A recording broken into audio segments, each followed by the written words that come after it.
The story begins in New York City, where we meet Doug Ireland. He's in an upscale jewelry store selecting a pair of earrings. Then he ducks into another shop and buys a stuffed giraffe. It looks like he's planning a romantic surprise. Doug heads to a luxurious hotel, and the moment he walks in, the staff greet him like a regular.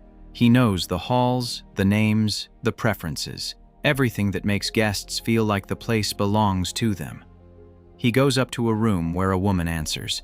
Doug hands her the earrings and she's thrilled, until another man steps in, hugs her from behind, and she thanks him for the gift. Not Doug. That's the reveal. She isn't Doug's girlfriend. Doug works here. He's the guy who makes sure every guest's stay is always perfect, and he goes the extra mile because it brings in big tips. One guest, Mr. Salvador, proves that fast. He gives Doug a $100 tip and asks him to walk his dogs. Doug calmly passes the job to another worker, hands him $10 and moves on. Doug is hardworking, but he's working towards something. His dream is to open and run his own hotel. Soon after, his manager, Mr. Himmelman, tells him to hurry up the bellman. Doug finds Milton and suggests that if there are 2 bags, he should make 2 trips. Milton snaps back that in his entire life, he has never made 2 trips, and never will. He's the hotel's oldest employee and insists on doing everything his way. Himmelman wants him fired, but Milton stays because Doug knows about the manager's secret commission taking and quietly uses that knowledge to protect him. Later, Doug and the bartender overhear a couple arguing. The wife is upset. Her husband hasn't been romantic in a long time, and even on this trip he planned nothing special. The bartender jokes that maybe Doug can save their marriage. Doug refuses at first. He thinks the husband is cheap. Then he changes his mind. He walks up, flashes opera tickets, and tells them the night is set. Dinner has been arranged exactly as requested, and a limousine will arrive any minute. In minutes, Doug turns a disappointing evening into something memorable. The wife is genuinely happy, convinced her husband planned it all. The husband, Harry, enjoys the outcome too, then awkwardly offers Doug a $5 tip.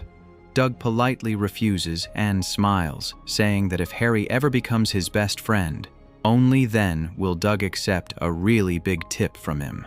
Not long after, Doug's friend Gary arrives at the hotel and asks for a room, which Doug handles. Gary brings major news. He's set up a meeting between Doug and a powerful investor, Doug's boss's boss. Doug plans to show him the model of the hotel he dreams of owning. He saved $40,000 himself, but he needs about $3 million to make it real, and that can only come from an investor. Later, Doug stops by Barney's to pick up a package and notices a woman struggling to choose a perfume. He helps her decide. The woman is happy, and so is Andy, who smiles warmly at him. Doug knows Andy, likes her, and asks her out again, but she gently reminds him she's already seeing someone. Back at the hotel, Gary confirms it. Mr. Hanover has agreed to meet. That night, Doug goes home energized, studies the miniature hotel model in his apartment, imagines his future, and falls asleep. The next day, Christian Hanover arrives. Doug and Gary welcome him, and after Gary steps away, Doug escorts Hanover to his room. Inside, Hanover gets straight to the point and asks Doug one simple, serious question. What exactly do you want? Doug pitches his dream to Hanover. He wants to buy a hotel on Roosevelt Island, a location with sweeping Manhattan views. Then he names the number. He needs $3 million to secure financing. He's already invested $40,000 of his own savings, everything he's earned from years of non-stop work. And if the deal dies, he won't just lose the project. He'll lose his life's money. Hanover listens carefully and says he's interested.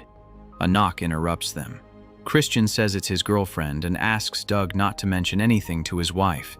Doug opens the door and freezes. It's Andy. In one instant, Doug realizes Andy's boyfriend is Christian Hanover, and it crushes him. After Christian leaves, Doug warns her Christian is married. Andy refuses to believe it, insisting Christian loves her and will divorce his wife soon. Doug, hurt, snaps back. Andy fires off harsh words and storms out, leaving Doug stuck between what he knows and what she wants to hear. The next day, an IRS agent, Ed, arrives. He mentions he's heard some people don't report all their income, clearly hinting at Doug's $40,000. Doug says everything is properly documented. Ed says he'll return that night to review the paperwork, then walks off like it's no big deal. After work, Doug spots Andy and Christian having dinner together. It stings, but he forces himself to walk away. The following day, Christian says his business partners are also interested in Doug's hotel project. Doug is thrilled. This could finally be real, until Christian asks a favor. Attend Andy's performance in his place, claiming he can't make it. That night, Doug watches Andy sing at a bar. Afterward, she doesn't want to talk, but Doug explains Christian sent him and apologizes for Christian not coming. Andy asks where Christian is. Doug says the country house. When Andy notes the wife usually stays there too, Doug lies. The wife has gone to France. They're already divorced, and Christian only went there to clean it out. The lie is meant to protect someone else, but it drags Doug deeper. Still, Doug compliments her singing, and her mood softens.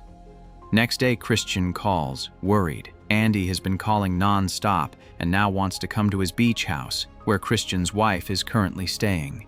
Doug promises he'll handle it and keep Andy from showing up. Using a personal contact, Doug arranges a helicopter and reaches the beach house. A party is in full swing. Before Andy can get near Christian, Doug intercepts her. She's confused by Doug's behavior and demands an explanation. Doug improvises. The party is a divorce celebration, and after tonight, Christian will never meet his wife again, so Andy shouldn't go to him right now. Andy asks what the wife looks like. Doug admits he's never seen her, so he points at a random woman nearby. Andy feels guilty, thinking she's breaking a home, until nearby women overhear and assume Andy is having an affair with one of their husbands.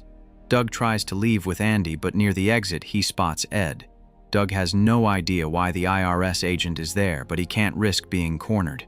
He locks Andy in a room, grabs Christian's car keys, and sneaks her out the back. Ed still sees Doug with Andy and again reminds him about reviewing the financial documents. On the drive, Doug admits the divorce story was a lie. Andy is upset, and Doug drops her at home. He asks to use the bathroom and leaves Andy's purse outside. She lets him in. Andy refuses to take Christian's calls until he rings again. Doug answers and calmly coaches Christian on what to say and do to win her back. Christian repeats Doug's advice, and it works. Andy forgives him. The next day, Doug meets Harry, who's considering a $15,000 watch for his wife. Doug says nobody buys a watch that expensive from a hotel lobby, and he knows where Harry can get the same watch for a much better price. Doug takes Harry to the shop he recommended. After bargaining, Harry buys the $15,000 watch for $8,000, and Doug earns a commission from the owner. Harry is impressed and asks Doug to gift wrap it and deliver it to his room. At the hotel, Christian calls. He's overloaded with work and tells Doug to spend time with Andy instead. He also asks for Doug's business plan and says they'll meet at the restaurant at 9 p.m. Since Doug is heading out, he gives the watch and the plan to Milton, ordering him to deliver the plan to Christian's office and the watch to Harry's room. Doug meets Andy for lunch, where she shares her dream of singing the national anthem in a huge stadium someday. Doug takes her to a stadium and has her sing there. Andy is moved, and she tells Doug he seems capable of arranging anything. Doug answers that this is what a concierge does. After that, Doug shows her the property where he hopes to build his own hotel. He explains why he keeps doing favors for Christian. It's all part of making his dream come true. Andy understands his ambition. They reach the restaurant where Christian is supposed to join them. Doug gets ready to leave, and before they part, both admit they've had a great day together. On his way home, Doug spots Christian in another restaurant with a different woman. It's obvious Christian is also deceiving Andy. Doug smiles, then goes back to Andy and says Christian might be running late. They keep talking until Harry walks in and Doug compliments him. Harry says it's his 20th wedding anniversary, but his wife still doesn't seem happy. Trying to spark some excitement, he invites Andy to dance. She agrees. Watching them, Harry assumes Andy is Doug's girlfriend. He tells her Doug is a genuinely good man and explains how Doug helped save his marriage. Andy says Doug does all this only for money. Harry disagrees, saying it never felt that way. Doug went far beyond what anyone would do just for cash. Doug whispers to the piano player. The pianist dedicates the next song to Harry and his wife on their 20th anniversary, and the couple lights up and dances together. The pianist jokes about whether Harry will leave a big tip. Doug replies, probably not, but sometimes seeing people that happy is reward enough. Andy notices that side of Doug and is impressed. Soon, she and Doug are dancing too. Then, Andy gets a call from Christian. He can't make it because work piled up. When he hears she's with Doug, he asks to speak to him and tells Doug to drop Andy back at the hotel. He'll meet her there. Inside Andy's room, the conversation turns into an argument. Andy questions Doug about why he keeps flattering and covering for Christian. Hurt, Doug fires back, pointing out Christian's affair and hypocrisy. As Doug is about to leave, Christian suddenly shows up, acting as if nothing is wrong. He says they're officially business partners, and that on Tuesday, Doug can come to his company's fashion show where they'll sign the papers and finalize everything. Doug feels relieved until he overhears Christian telling Andy he has left his wife. The moment Doug hears it, his heart sinks. On Thursday, Doug attends Christian's fashion show. Christian hands him an agreement to sign and suggests Doug transfer his $40,000 into the company account, saying it will keep the IRS from asking questions. Doug sees no issue and is ready. Before signing, Doug asks about the divorce. Christian admits he lied to Andy. Doug is stunned. He believed Christian loved her. Christian coldly explains this is his third marriage, and a third wife isn't someone you leave. He has an arrangement. She allows affairs like Andy, and in return, there will never be a divorce. Doug finally understands how badly Andy is being used. Andy then notices Christian speaking with Ed, the IRS agent. She feels uneasy. Sure, she's seen Ed before, but can't place it. Christian brushes it off, claiming Ed just handles small issues. Outside, Doug sees Andy leaving with Christian. He tears up the contract and goes after them, but he has no car. Desperate, he trades his opera tickets to a stranger for a horse and rides after them through the city. In the car, Andy keeps thinking about Ed. Suddenly it clicks. He's the same man who threatened Doug earlier. She realizes Christian has been lying all along. Christian admits the truth. He was using Doug to commit fraud with the $40,000. He never intended to give Doug control of a hotel, and he planned to steal Doug's hotel idea for himself. Furious, Andy demands the car stop. She jumps out and runs back to warn Doug. Now both Doug and Andy search for each other, racing to expose Christian. Fate finally brings them together, and at the same moment they explain everything they've learned about his betrayal. They escape just in time, saving their lives and their futures from being completely ruined by Christian. Days later, Doug gets a call from Harry. Doug is shocked because he thought Harry was just another guest, until it's revealed that Harry is actually a major businessman, the kind of man who can truly fund a project like Doug's. Harry says he was impressed by Doug's hotel model, and he's ready to invest in the dream. Doug can't understand how Harry even saw it, until it clicks. Milton accidentally delivered the watch to Christian and the business model to Harry. One small mistake changes everything, and instead of destroying Doug's dream, it makes it come true.